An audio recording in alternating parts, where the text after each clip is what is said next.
কুমারঘাটে উল্টো রথে বিদ্যুৎ সংযোগের ফলে বিদ্যুৎপৃষ্ট হয়ে যারা জিবি হাসপাতালে চিকিৎসাধীন রয়েছেন তাদের চিকিৎসার ব্যাপারে খোঁজ নিতে এবং তাদের শারীরিক অবস্থা সম্পর্কে অবগত হওয়ার জন্য আজ হাসপাতালে ছুটে যান মহিলা কমিশনের চেয়ারপারসন বর্ণালী গোস্বামী। শ্রীমতী বর্ণালী গোস্বামী আহতদের শারীরিক অবস্থার খোঁজ খবর নেন, তাদের দ্রুত আরোগ্য কামনা করেন। পাশাপাশি মহিলা কমিশনের চেয়ারপারসন সাংবাদিকদের সাথে কথা বলার সময় গতকাল যারা এই ঘটনায় হয়ে মৃত্যুবরণ করেছেন তাদের আত্মার সদ্গতি কামনা করেন এবং আশাবাদ ব্যক্ত করেন এই ঘটনার উপযুক্ত তদন্তক্রমে যারা বা যে দোষী সাব্যস্ত হবে তার বিরুদ্ধে সরকার সঠিক ব্যবস্থা গ্রহণ করবে।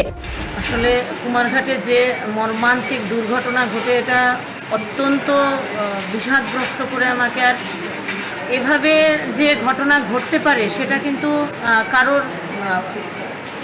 ভাবতেই পারেননি। সবাই শ্রদ্ধালু, যারা আমরা ভক্তপ্রাণ মানুষ, আমরা এই রথকে কেন্দ্র করে অনেক যেমন পুণ্য লাভ করা, সেই সঙ্গে একটা আনন্দের একটা উৎসব। কিন্তু এ ধরনের কাছে শুধু আমি এই প্রার্থনাই করব যে নূতনভাবে তাদের যেন আর কষ্ট না দেন ঈশ্বর, কারণ এরা তো ভালো কাজে গিয়েছিলেন, কিন্তু এ ধরনের দুর্ঘটনা ঘটবে সেটা আমরা কেউ চাই না এবং ভবিষ্যতে যেন না হয় সেই দিকে প্রশাসনকে লক্ষ্য রাখতে হবে। উচ্চতাটাকে ধার্য করে দিতে হবে যাতে কোনোভাবে ইলেকট্রিক যে লাইন তার নিচে থাকতেই হবে। আমি গতকালকেও দেখেছি আগরতলাতে ইসকন তাদের রথ নিয়ে বের হয়েছে, তাদের যে উচ্চতা সেটা বেশি ছিল, এই কারণে বোঝা গেছে যে কারেন্টের তারগুলোকে উঁচুতে উঠানোর জন্য তারা বাঁশ নিয়ে বেরিয়েছে।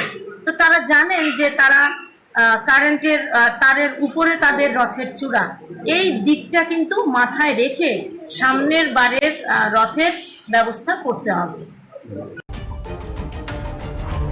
Bureau report, Tripura news 8।